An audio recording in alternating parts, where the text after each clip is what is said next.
I've noticed some people online. Hello, everyone.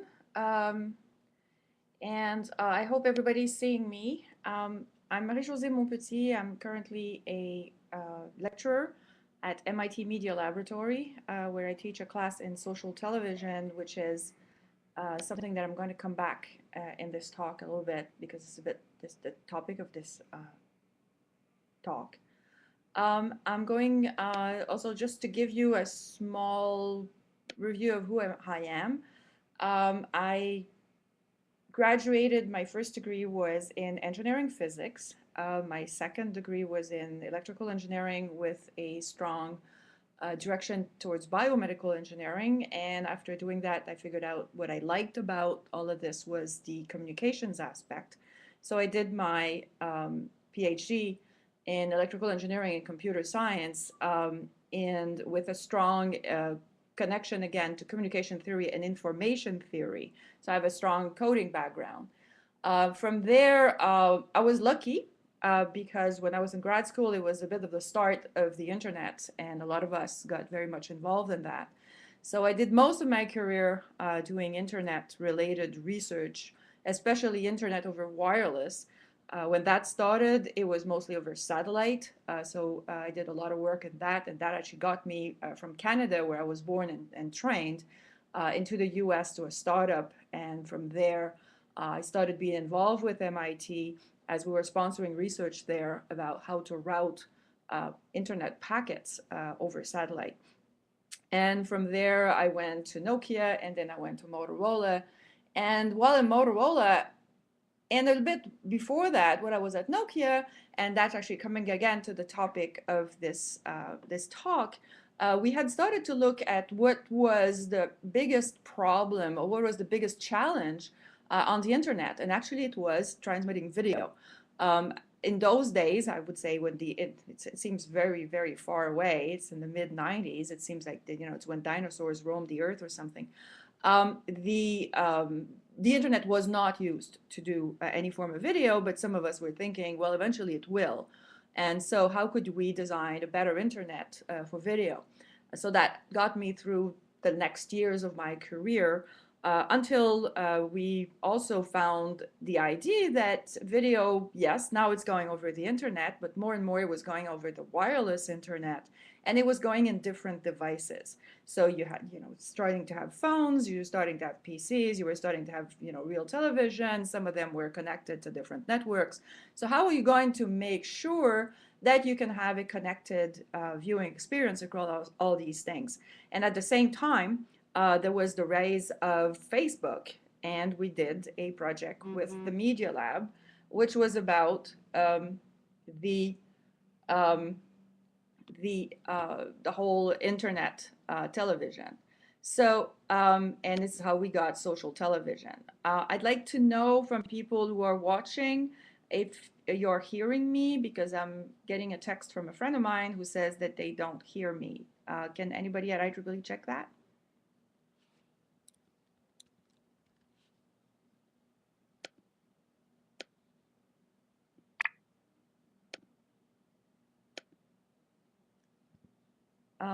Are people hearing me?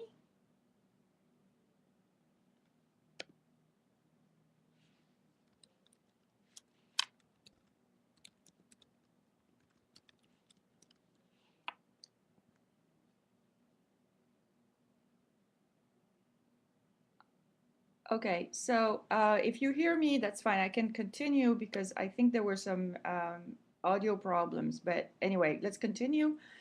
So I was basically describing my career in a nutshell. So right now I am teaching this class on social television, which is what we found was a way to link all these different devices together and also link different people. And also I do research still in internet technology, and also advise a startup where I'm currently sitting, which does some internet acceleration to improve these synchronized viewing experiences. So you can see that for people who are on the call who are very much early in their careers, that essentially what you do while you do your engineering is interesting because it follows you through your career, but your career may take very much different, different turns, and sometimes you're just very lucky to be there, and because of your background, you can actually take that opportunity. So I would say that probably when I was an undergrad, people have told me that I would become like the guru of social television, and the first, nobody knew what social television was, and second, I would say, well, no, well, frankly not. I'm in engineering physics, so I would say don't despair. So bringing me to why am I doing this thing today? So I've been a member of IEEE. I'm a senior member right now since I was in grad school. And the reason for a lot of people to join the IEEE when you're in grad school is actually for the conferences. Because you need to publish your papers, you need to go to conferences and meet other people, which is also very important. And so even after I left grad school, and for a while, right now I am publishing pretty much a lot, but I would say that for quite a long time, while I was in industry, I was not a very active publisher, but I kept my IEEE affiliation, but first for keeping this relationship with what was happening in technology, but also, again, to go to conferences and continue meeting people, because I guess also for people who are at the start of their careers, the engineering of 50 years ago, when you were graduating from college, finding a job and keeping that job without having to learn anything new for the next 50 years, sorry guys, it will fail. So I see there's a question on what do I think the future of social networking would look like. It's actually an interesting thing, and I think that social networking started very much as, I would say, a high level protocol, so it's all over the internet. I think a lot of the future of social networking will start looking also as linking devices together. I think there's still a lot of problems to have your TV talk to your computer to talk to other things, and you cannot do that if you do not have these underlying networks and a lot of the feasibility of not the feasibility, but the capabilities of the devices themselves. I would say I can see now that, now that people are using Facebook everywhere or are using social networking everywhere, you would like your devices to be more into it. And for that, you need to also look a little bit more into what these devices are made of and what these networks are made of. So I call that the social network for devices. But I think another thing that we have barely started looking into social networking is linking people together. I think we're not using very well both the internet to a certain extent and the social networks to create a lot of, I would say, micro communities that go across the world. When we started social television, actually our first idea was for what I call the dysfunctional family of the 2000 era, where you're living in one country with a child, your husband, because of his job, is living in another part of the country, your family is in one country, in my case it was Canada, your best friends are all in Germany or Austria or Singapore, and at one point you would like to be able to watch something together. And right now, the only way that happens is during the Olympics, and if you're lucky that the events are showed in real time, which doesn't happen everywhere.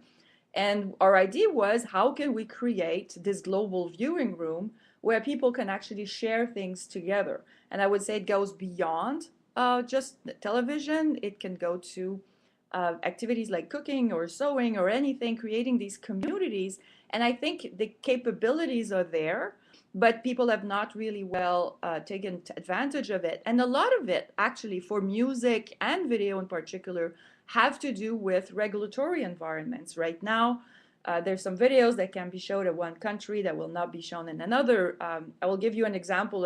People always use the US as an example. I will give an example of Canada, where a lot of content in Canada is available online, and I cannot have it here because they do not have agreements with the US on what to do with that content. So they don't have licenses for the content. So I think the future of social networking is actually in recreating these communities. So linking people and linking device, but just not linking through one interface called Facebook or Twitter, but also linking people into creating these communities that go beyond barriers, geographical barriers, and from there you can think of tons of things you could do. So I hope that answers the question. I think also when you talk about the future of social networking, you have to consider the issues of security and privacy, which have been very much in the news recently. And it's funny because we're having this over Facebook, so probably half the planet knows I'm on. And I think there's going to be a lot of discussion about what is the concept of privacy, who owns the data, who owns your data, who owns your person in a way. And I think the future of social networking will also be to better define boundaries. And maybe I don't know if any of the people on this call are involved into security and privacy, and especially privacy. Maybe these things don't have to be fixed for everybody. There are things that you don't mind sharing on the internet for this moment. Actually, I don't mind what I'm talking about. I don't mind having my picture being distributed. But there are some activities I do that I would prefer not, to be all over like everybody else. So I think, yes, so linking people, linking devices, linking networks, and in a way making sure that these links have the boundaries that people are ready to live with. So I hope it answers the question. So because there's not another question, I will continue what I was talking about. And okay, so there was another question. Okay, another question. Do you think social media sites like Facebook will be integrated with TV stations in the near future? Actually, they already are.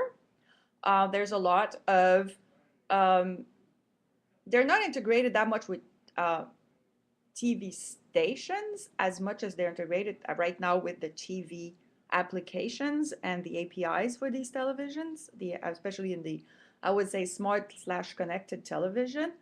I think your question is interesting because what is a TV station? And I think what we are facing now and what we're looking forward in the future is that the concept of TV station will probably very much change. So if my TV station is actually a stream of my own video that I created and that I'm going to integrate in my Facebook, yes, then my Facebook is integrated in my TV station. In our class, we study a lot of the issue that the concept of the linear viewing TV station of the past is going away. And one of the first papers that we did, which actually gave us a lot of press, was when we started talking about the fact that we would all be our own broadcasters, or we would all be our own programmers. So your question may be integrated with traditional TV stations. Maybe yes, maybe no, as long as they are streaming on the internet. It's very easy. If you look at some of at least the broadcasters, I think in Europe and the US, those who have iPad applications, I'm sorry for the publicity here, tablet application, to be more politically correct, there is actually often a way to post directly from there onto a Facebook or a Twitter. But I would say a very tight integration is maybe not the Facebook is integrated TV station, but your own programming isn't actually embedded into your Facebook or your other whatever Facebook will become in the future. So I think I should talk a little bit about my role with women in engineering also while we're waiting for the next question. I've been involved for the past 3 years. I'm actually the representative of IEEE Communications Society. The IEEE is split in a number of societies depending on some professional groups that you are interested in. Actually, I'm a member of 2 or 3. I'm in ComSoc, which is Communication Society. I'm also in the Computer Society, and I'm now in the Women in Engineering. And I think it was very important for me as a woman to be part of it because I'm still sadly living in a world where there's a lot of time you go to a meeting and you're the only woman. So what do I think products like Google Glass will impact social networking and personal broadcast? Good question. We started looking at that a little bit this year. For me, the biggest impact that Google Glass could have on social networking and personal broadcast is giving you the view of someone else. So as you look through your glass, you could probably, it's some kind of very augmented reality thing where, I'm watching outside the window here and somebody who knows I'm here could actually send me information about um, the place I am. Could also send me information about what this place looked like before so I could overlay it and I could send it back. Or somebody could say, oh, I haven't been to that place in many years. Could you send me how it looks? How that impacts storytelling, because haven't mentioned that a lot, I don't know. And I think it will be interesting to see how you can tell stories back and forth by sending images to your glasses and then resending back what you see from it.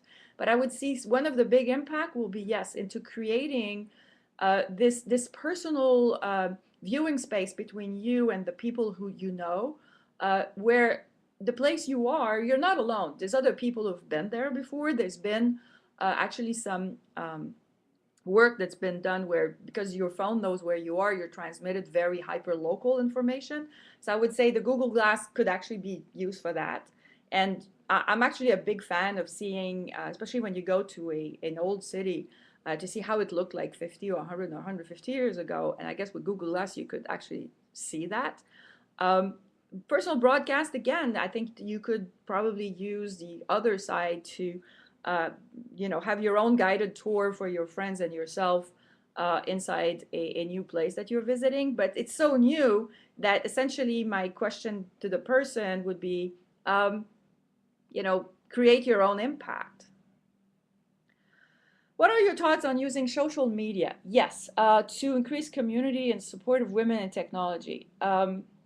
Again, I was part of a review at the European Union this year where we started looking at how to use social media to create communities of people who share a certain interest. And again, I mentioned, that was going beyond television. If you share things that you like classical music, you like rock music, you like gaming, you like cooking, and you can create communities around that. In support of women in technology, I think in particular, um, I would say again, it's what I mentioned at the beginning, the future of social networking. I think there's a lot of people who have I would say, a very poor understanding of what it means to be working in technology. And so many times people will say, well, I don't want to go into technology because I want to be a heads down programmer for the rest of my life, or I'm not interested in computer programming, which, a lot of people absolutely adore and a lot of people don't like. And if you like it, great. If you don't like it, there's a ton of other things you can do in technology, from basic sciences to really applied things. It's interesting that at the Media Lab, we have a whole group that actually embeds like microprocessors in clothing. And you can actually, even if you're really, really interested only by sewing, you could create like incredible technology things with it. And a lot of times I think you only need to have like a little hook of saying, oh yeah, but that technology exists. So using social media, I would say, would be interesting. For example, I will send a suggestion to women in engineering. Instead of having IEEE just women in engineering, we could have women in engineering slash some type of engineering, and then gather more social buzz around that. I think it hasn't been very well used. There's a lot of mentoring programs that are having very much some social networking support. Uh, but mentoring again is more of a one-on-one. It would be interesting, yeah, to create maybe like a specific social Twitter slash Facebook slash something only for women. And then the next question to Carol is, how do you make sure that you get people to get onto that? And I think Women in Engineering is actually trying to do a lot of these outreach. There's a lot of members right now. There's a lot of outreach in high schools and everywhere. But actually, I always think that high school is too late. We should start having outreach in kindergarten, which is where like a lot of stereotypes start, and telling killing all kids. it's all fun, right? So I still see so many times, that people buy a computer game for their son and a doll for their daughter, and why not the opposite? Or why not both? Actually, you could sit with your doll while you play your computer game. And I think we have to do a lot of reach out in the beginning, and that would mean also using social media, the support of women in technology with other women. Again, I know that for a lot of people I know who are overseas here, a lot of the big impact for women not going or being having a lot of challenges in going in technology is the family pressure. Um, it is not considered a good womanly profession. So I think we could probably use social media better to do that. I hope it answers the question. So now I'm going to have to continue my thing. So yes, so I am the Comstock representative in Women in Engineering. And I think I should be more active myself, coming back to the previous question. But I think there's been a lot of very good work that's been done by we over the years in terms of producing videos of why people are engineers or why people are doing what they're doing. And everybody on the call who has not looked at their website should actually look at it, or they have even a Facebook site because I'm on it. So I don't know. Now I don't know what could continue. So let's talk a little bit about social television, which was like the thing I wanted to say. So what got us into social television, again, was the idea that, forever people have done social activities around television. I always find it funny when people say, yes, but social television is about Twitter. No, social television is about a phone. Before there was Facebook and Twitter, people were phoning themselves and say, hey, have you looked at this? What the idea we had was actually to make it into a more like a internet community viewing experience. And that was when we started to put it over the internet. But one thing right now that we have as an issue is that a lot of people associate social television to twitting during a show. And we think that this is one aspect, but it's not all of them. Obviously, our friends in marketing like that because you can count tweets, but there's also so many other things that you can do.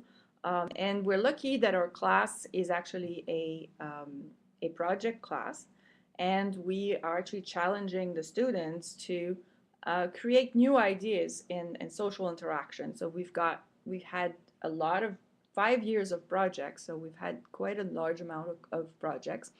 And they range from applications in journalism, where you can actually use some form of social networking and crowdsourcing in that case to improve the report on an event or another. We've had projects that were using the metadata that you use on video to send messages to friends when they watch the same show as you.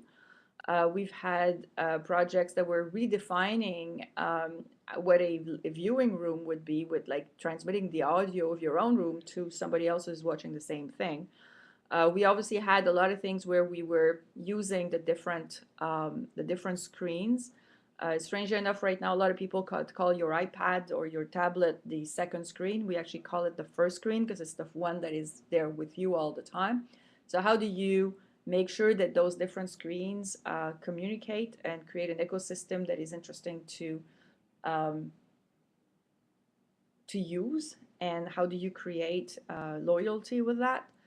We've had projects that we're looking at using like gesture interfaces to improve the way that you communicate with your television itself. So in that case, it's the social networking is between you and your television. We've had an interesting project this year which was actually for travel. And for all of us who travel internationally, it's interesting that when we land in a new country, we have no real clue of what do people watch in that country and what is the TV stuff that makes them very very excited, and you will not find that in any guide. So the students had actually figured out a way for, again, from crowdsourcing, from your friends, from friends of friends who are at the destination you have, or you could create a TV, in that case, your own TV channel, where you could see what are the most famous to the to basically know what people are watching. Oh, so here's another question. What are the technology challenges when moving from a model where the creators and consumers of media to a model many more people agree? Okay, that's actually an interesting question because it generates it's how do you go from creators and consumers to more creators and consumers at the same time? I think we're living into that right now. And obviously YouTube has forced us to consider that. If you think about it, however, I don't know if the question is as much as they are creators and consumers of media moving to creators and consumers at the same time, as much as what is creation and what is storytelling. And I think there are people who are very, very good storytellers. And these people obviously create a lot of value because people want to hear their stories. Maybe the question, and so then it's great to have somebody who has a great story to tell you and you just being a consumer. If you have a really good story to tell, well, yeah, just tons of tools that allow you to do that now. But I would say the question that I would like to return back to the person is maybe the technology challenge is we're moving from a model where the the way a show or the way a movie or everything is created, which has not very much changed, and the storytelling has not very much changed in the last maybe 50 years or maybe even more, to a model where there's way more interactivity between the creation and the devices that are used for it. There was an interesting op-ed over the weekend by Steven Spielberg and who else was the other one? Ah, my God, I got it. It was the guy from Star Wars, I think. And they were talking about, yes, that more and more people want to integrate a form of interactivity in the way movies are created and the way movies are consumed. I still myself believe that there's a very, very strong difference between television and personal video.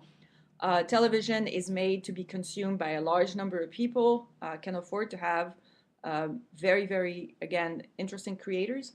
And creators, I think we have to make another difference between the storytellers, the people who write the stories, the people who film the story, film or produce the story, and people who distribute it. So I don't know where your question was, but let's assume that it was somewhere between people who tell the story and create the movie. So that there's a lot more flexibility now that we can all create our own movies. But again, there's a lot of people for television where it's actually done for a large number of people. In your private space, which is like in your own consumer space, this is actually something that could be very much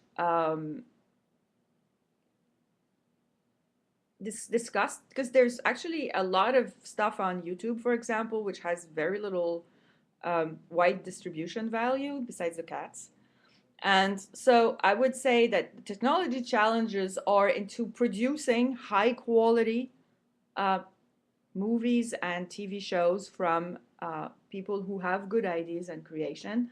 I don't know if you know, but this year at the Sundance Movie Festival, there was a movie that had been not shot, but directed using a cell phone, which was kind of fun. I know there's been a tremendous amount of people who have tried to do movies using cell phones, but the quality of the film is still pretty low.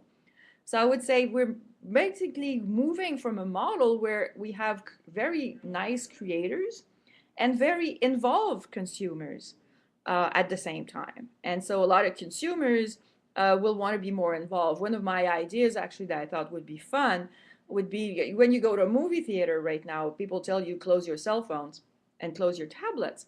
But if we think of some cult movies, from The Sound of Music to the Rocky Horror Picture Show, it would be interesting around this idea again of creating communities around content. Instead, everybody's seen these movies. But instead of closing your cell phone or closing your tablet, leave them open and create a community around that and start a discussion. You could use that essentially to create global viewing rooms. And that could be very interesting. So now we're very involved consumers, but the creators are still the people who are putting the ideas in our head. So I don't know that if it's a strong definition of going from creator and consumers to creators and consumers, but I would say maybe we're going to a model where the creators and the consumers are much more in a partnership than just being a one way from the creator to the consumer. So waiting for the next question, I guess. So continuing a little bit of what we do in our class, or what we have taught some of the students, I think for anybody on this call who's interested by this topic, there's been an awful lot of work done in the past, and right now, again, it's a very big topic. If you Google social television, you're going to get, hundreds of thousands, if not millions of hits. But I think it is still something that is very disruptive, and maybe I can talk a little bit about these aspects for those of you who are interested by the business models, where the main of the business model of television is based on the fact that it's the advertisers who pay for the content that you watch to a large extent, except on some cable TVs, and even then. So I think right now there is a large disruption from this idea that two things. First, a lot of people don't see the commercials anymore because, you have a DVR and you skip them, or while the commercial is on, you do something else. So there's a challenge of what do you do? How is that impacting the advertisement?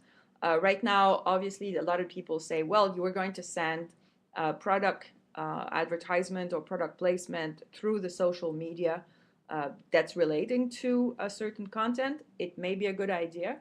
Is that going to continue? I don't know. But I think there's a lot of challenges. The other one, and I mentioned it a little bit at the beginning, is the idea of the regulatory environments, that some movies or some content are not available everywhere for different reasons. Some of them because they haven't been dubbed in the right language. Some of them because culturally some of these things are not acceptable. And so how can you actually talk about a true social television experience or on a global basis if there are contents that are not available to everybody? So I think there's a lot of work also to be done on the way to monetize these things and on the way to make them more available to a ton of, to other people who are not at the same location you are. Here in the US, there's a lot of things that are happening, obviously, but a lot of them are mostly related to capture live commenting.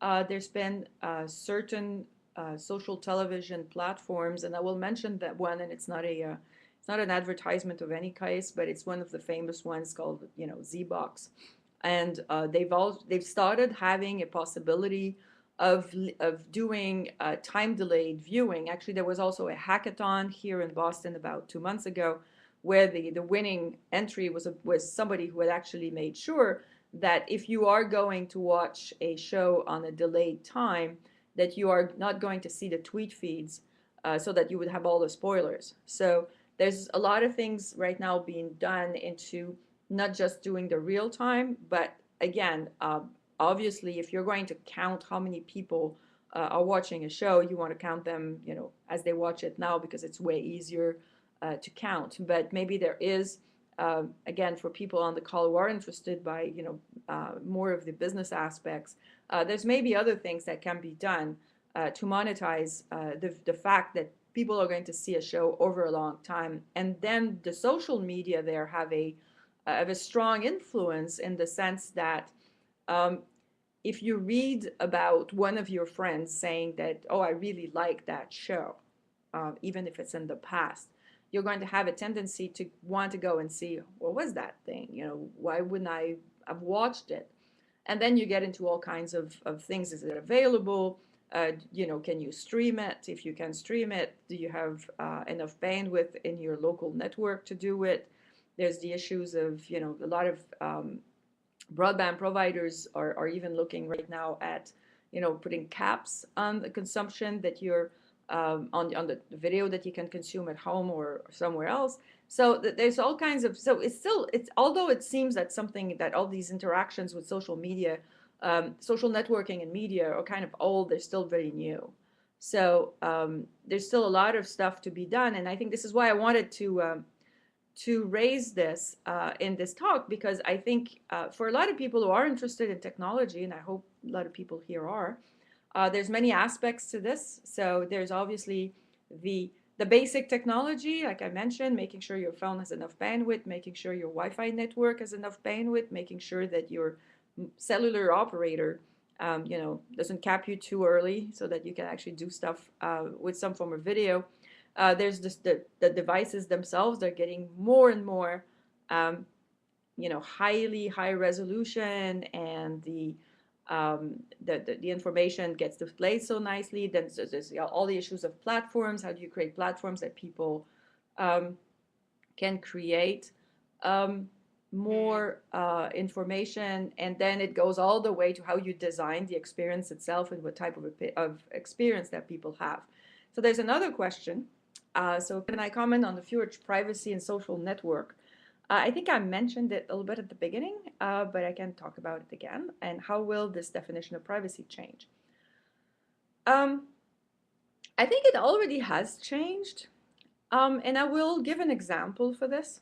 I think when Facebook, I don't know how many of you started Facebook like really at the beginning. So I made an experiment in the sense that what was the difference between me and my then 15-year-old daughter. And when Facebook started, I had a tendency to post things that were very non-committal. I am at work right now, and the weather is really nice. My daughter, on the other hand, who knew that most people on Facebook were her dear friends, would write things that were very much more personal. Can't believe that, at school today that teacher did that and that. And at one point, I think somebody posted on her thing, well, I know that teacher, or I know this thing, and she was shocked that somebody that she didn't really know could actually see her thing. So her own comments became much more of the I'm at school and the weather is really nice, or going back to something that was way more vanilla flavored.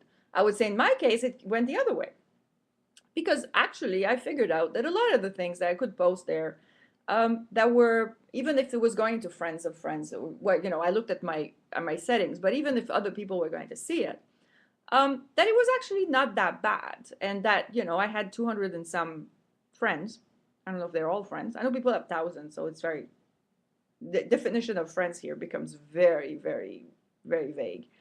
But that, even if people thought that, yes, I'm very happy right now that this thing happened, well, today the Supreme Court in the US passed a very important ruling, and I'm very happy. So I'm probably going to post that. Or when I go on trips, I now have a bunch of people who follow me because I actually post where I've been and what I thought about it.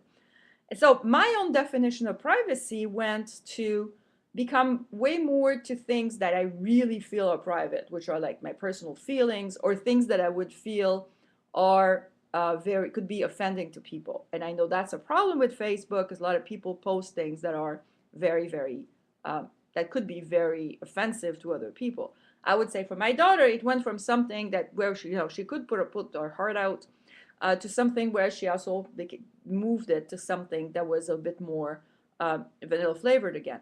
But the privacy is a huge issue, and I think where it becomes a huge issue is what people end up knowing about you, and what actually disinformation could do to impact your life in a negative way. There's been a lot of cases of bullying, there's been a lot of cases of harassment, and that obviously is something that has to be done.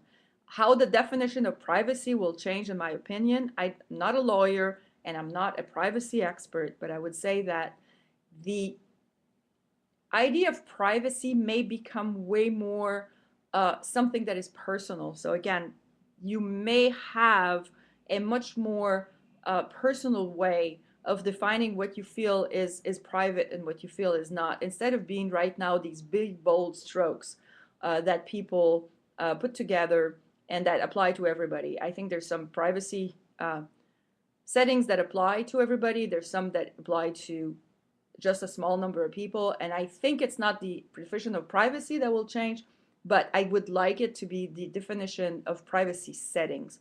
I think right now, even in very, look at Facebook privacy settings, you almost need to be a lawyer to understand what they all mean. Like every time you see a friend saying, yeah, but I think this privacy setting should be this and that. I would I would say that's going to change. It's actually how you can actually define your own privacy. Um, Another question. What words of advice do I give to young female engineers when I meet them? Um, Follow your dream. You know, essentially, I would say I do not know a lot of female engineers who went to engineering because they didn't have a passion for something about it. I think our male colleagues, a lot of times, you know, what do you end up being in engineering? Well, I didn't really know what to do, and you know, there was an engineering faculty in the university I went, and I ended up there. Okay, I think for women, it's a much more, you know, bold step because you know that it's not a majority. I think the best places now probably have in true engineering when you take in science in general, I think it's about 50-50 now, but I think in engineering itself, it's still fairly low, and I would say at best, you know, in the way below 30, way below 50%. I would say the numbers I know, but probably not good, but you know, we're talking 25% when you're lucky. So I would say, yeah, follow your dream. If you really want um, to do this, you should. And the other thing that I would say is that your engineering background is going to open so many um, other avenues for you. Again, I think if I look at my own career, the fact that I was an engineer allowed me to do an awful lot of cool stuff. And I would say that's what I would say to young female engineers. And actually, yesterday I had a meeting with a young woman that I mentor, and she was talking about the fact that right now uh, the um, the program that she's involved with is not fulfilling everything she wanted. But I told her, you know, there is enough. She's looking at sensor networks and things that look with a lot of radio technology. And I was telling her that there's so much more applications that you can do with this. You know, in terms of you can put um, and a twist on the stuff you have. And I think your background is very important. And that's why also the other advice that I give to young female engineers, but I would say that advice to any young engineer when I meet them is what you're doing today may be good, may be bad, but it may not be what you're going to do in 3 years or in 5 years. But you may want to see, you know, what would you like to do? And at one point, maybe you want to use your background to do something that's completely different. But I would say my advice again to female engineers, yes, follow your dreams. Don't let people discourage you. Yes, it's going to be hard. There is still, I think, in the engineering profession, a little bit of bullying against women, but I would say just keep on. It's going to be cool. It's going to be fun. You're going to meet other women that you're going to be very interested in meeting. I had my own mentors. A lot of them were male mentors, but they were so supportive of my work. And I think, yeah, I think, you know, just continue. Another question. Have you come a situation between I had to decide between standing with family and following my career? Yes. And actually, I managed to get it to make it work. I was working in a startup on the West Coast, and both my parents were struck with cancer. To go to see them at the hospital was a 9-hour flight from the West Coast to Montreal because there was no direct flight. And the startup was not doing as well as I would have liked it to go. But in any case, at that point, I decided that I wanted to come back to the East Coast so that I would be closer to my family, my parents in that case. And it was a very hard decision to make because it was meaning leaving a very, very cool working environment to go work in corporate R&D, which was a very different way. I met, however, very interesting people there and very good friends or still friends with me after all these years. But it was an issue. I don't know if I would have stayed in my startup, which ended up failing, by the way, but I think I would have had quite a different career. But if I think about it, I think it was a good thing. The East Coast was really nice, allowed my daughter to have a great large amount of opportunities here in terms of education, so it was okay. But I mean, For those of you who are into situations when you have to decide between a family and following your career, I would say you have to weigh what it means. Also, what does it mean, decide standing with family or following your career? One thing that I will tell, I know a lot of time is, do you want to have children or not? I have one daughter. And I don't think I've been, with a perfect mother. Nobody is, but I do bake cookies and I sew her Halloween clothes, so I think I've been okay. But I would say, look at what it means. And I think also there's a lot of pressure that, for example, people will say, daycare are not good for kids. If you go on business trips, it's not good for kids. I think, we were all kids, and I think we were all more sturdy than that. And I think as long as you really, really care about your family, you don't really decide. It follows. And I think, again, for me, the idea of moving to the East Coast turned out to be an incredible decision, because I don't think I would have ever been doing research at MIT if I wouldn't have done it. So the sad thing, if those of you are very religious, my dad ended up dying, so that was really sad. But my mother is still alive, so that was good. So I would say you'd always come across a situation where you have to think about it. But I think, it turns out fine. I think it was. So I know Kayana is typing. That means another question.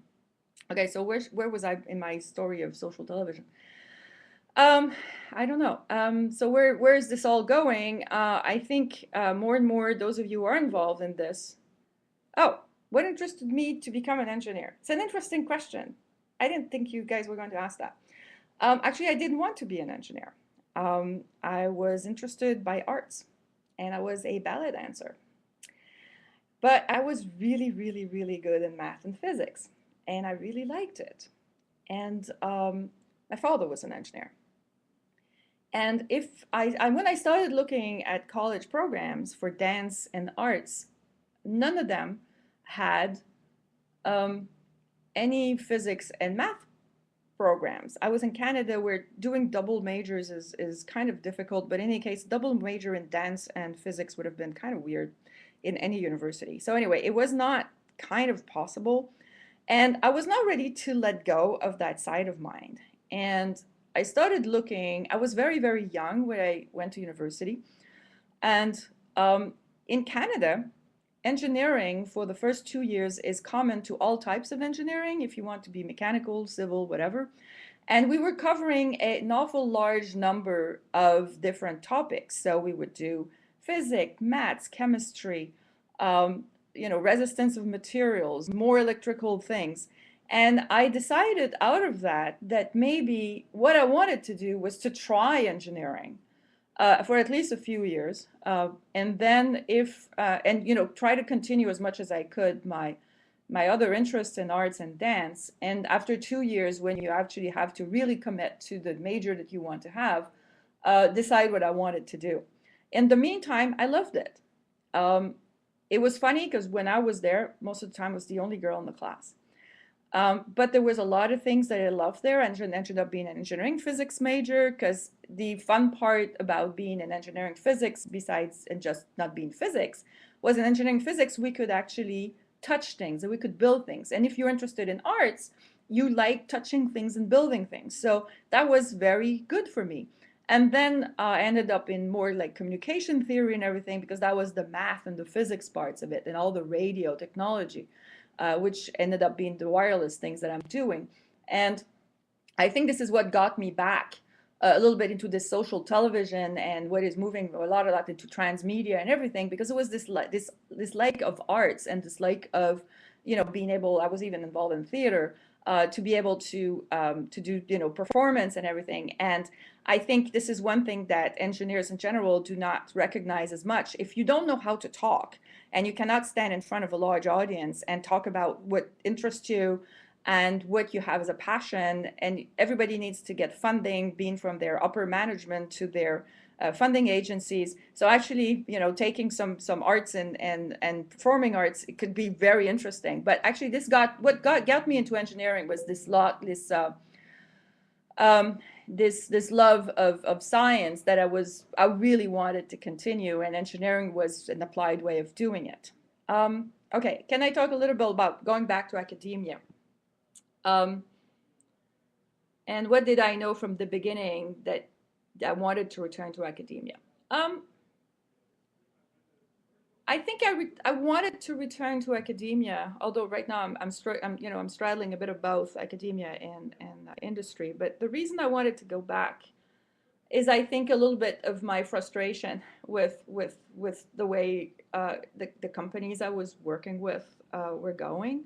I think they were all good companies, but there was this little bit of frustration and a lack of depth, and I really wanted back to have depth into what I wanted to do, like having more time to analyze things, not having really short term deliverables all the time. And that was very interesting for me. There was the aspect also of the environment, the very cool environment of working in a university where we have like really great students, and actually the interaction with students.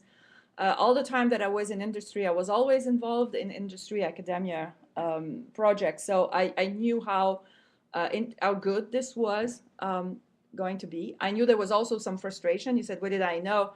You know, essentially, when you're in academia, you cannot have a deliverable in 6 months because, you know, that's not the way things work, and that's not the way most of your students' theses are made to. So you really need to think in the future. One thing for me, which again was the work I'm doing currently with Media Lab, was the idea of doing a lot of pluridisciplinary, so having people on your teams that do all kinds of different things. So I'm not saying I'll never go back to industry, but I think that the past 5 years that I've been in academia have been really important for me in terms, again, of finding back that depth that was a little bit missing in industry. So I hope the question is answered. Do I think that future smart TVs will integrate social media apps and TV shows and movie? They already do. There's a lot of providers, including Verizon here in the US, where some of their applications do include media applications. All the smart TVs from the major TV manufacturers that I will not mention, but one of them being Samsung, have social TV applications. Some TV programs already encourage viewers to join the Twitter conversation, the hashtags, and I'll be honest with you, I think that this is disruptive on the viewing experience, so I don't really agree with a lot of these things. I think while the show is on, and it depends, I think also you cannot have a definitive answer to this because it depends on the show. Yeah, well, it's a reality show, you want to tweet maybe, but you know, if you're looking at really good drama, you don't want to be disturbed. So that's something. So you may want to join the Twitter conversation via hashtags maybe after the show and not maybe during the show. Do I think that viewers will be able to comment on live show directly from their TV screens? It's actually, again, you can actually tweet directly from your TV screens. Does that go directly in the show? Right now, I think a lot of shows do exactly what we're doing now, that the comments are curated and some of them are, you know, resent to a Twitter feed of some sort. The question with this is, what is a viewer? And if you talk of social television, that go back to the original idea we had, the social doesn't mean you have to interact with the whole world. And so essentially, there's a lot of people who have made studies, and we are not interested in comments from people we don't know. So frankly, if I'm watching a show and some person from somewhere says, you know, I hate that show, I don't really care because I don't know the person. But my best friend who sends a message saying, you know, do you really like this thing? This is like really bad. And even if I like it, I'm going at least to be, you know, ready to listen to that comment. So I think right now this is the problem with a lot of um, the hashtags. The hashtag is a very poor filter. It doesn't give context or anything. So I think even if viewers can be able to comment on live shows, I think there needs to be a curation. And it's a curation that cannot be centralized. It's a curation, going back to the privacy questions, it's a curation that has to be much more personalized. So yes, I know there's thousands of people sending comments on that show, but I just want to see the ones from my friends. So I think they will all include apps, but I think the successful ones will actually make apps that are relevant to what the experience that you want to have. What is the best advice you have ever received in your profession? Um, I think it was from my dad. Um, and my dad, again, was an engineer. And I think the best advice was, just follow what you really want to do, and be open to the opportunities that are for you. And I think he gave me that advice when, I was a Canadian engineer and I was in Canada, and I had my daughter there, and her father, and, we were having this cute little family thing. And out of nowhere, I'm offered this job in a startup in Seattle, which was at the other end of the continent, in another country. And in my case, with another cultural environment. I'm a French Canadian, part of this very small cultural minority in North America. So that meant that my daughter would not be raised in the same cultural environment that had been. So this was like a very big decision. And my father um, looked at me and said, "This is probably the best opportunity you've ever had. You have to take it. You have to be open to changes in your profession, and somehow things will work out. And just don't say no to a thing like that just because you're afraid. Don't be afraid and just do it." And I think it was the best advice, because I think this was a great move. So again, I don't think I would be what I am if I wouldn't have not taken that opportunity. So there's 3 minutes left. So I guess that's the end of the questions. So do I have a course on edX or OpenCourseWare? Not yet. Our course is not there. We've been asked to do it. We have this year a professional class in 2 weeks, actually. No, 1 week and a half now. Which is actually, it's a paying class, but we decided to do it in a week class. For the moment, we don't have edX or OpenCourseWare, but again, we've been asked for it, and we may think about it for in the future. And yeah, so maybe I want to summarize, because we're getting to the end. Oh, we're getting there. Wireless TV rely on wireless network or do, okay, so you should, if you read the papers I wrote, I do not believe in wireless television on cellular networks because it's very limited. And for me, the offloading is actually everything goes IP. I wrote a paper, Future of Television, it's all IP. And even if it goes to wireless, so I don't think the cellular networks are the best way to do television, again, because of the limitations in bandwidth and the limitations in capacity, and also the caps on data that are part of most cellular network thing. And I hope that nobody on this call is going to be, from an operator, is going to be offended by this. But I think the future of television on handsets and tablets is over IP.